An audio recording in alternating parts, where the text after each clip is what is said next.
donc première chronique du blog de Nicolas Algan sur Saint-Nazaire TV Web.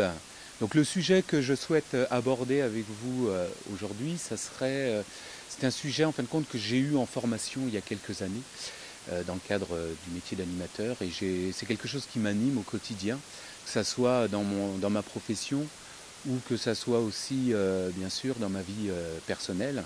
Donc c'est ce que j'appelle moi la carte du monde.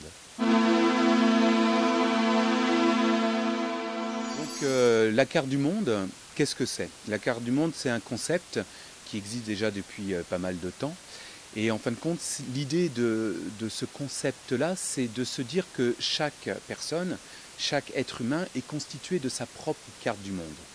Et c'est de par les relations, de par les rencontres, qu'on arrive à quelque part à définir les frontières de chaque continent.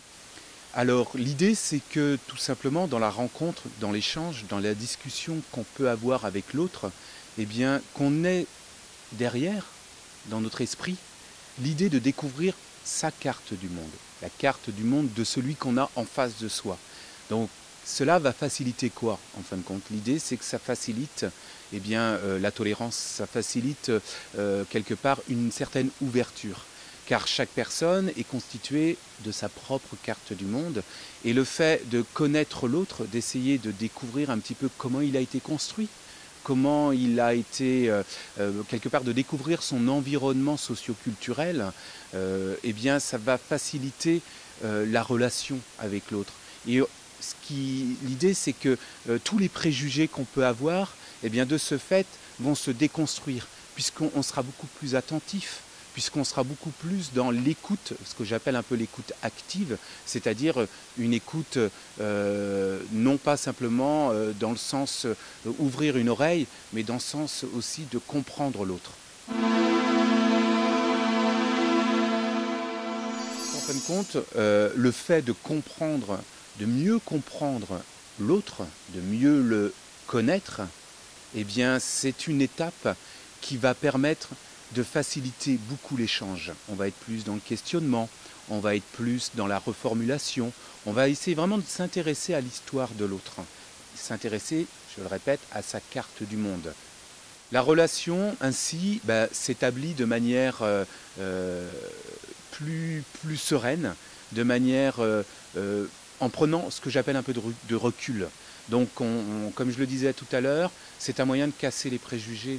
C'est un moyen d'aller vraiment vers l'autre.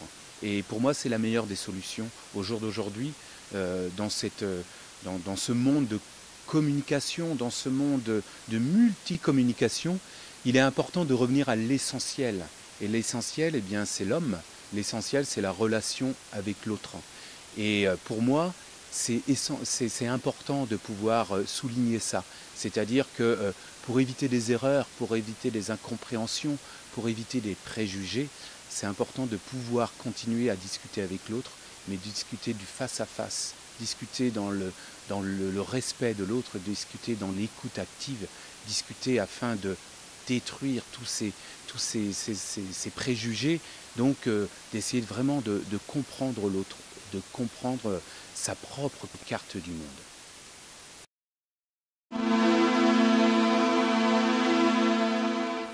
Cette chronique, en fin de compte, elle a comme utilité de pouvoir eh bien, justement aller vers de la communication, vers de l'échange.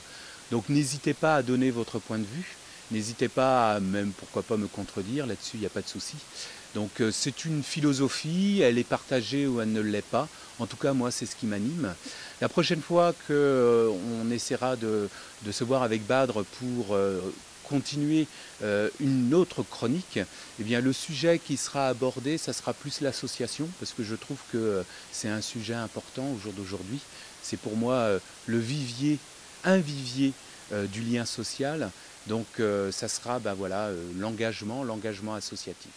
Donc je vous dis à bientôt. Merci.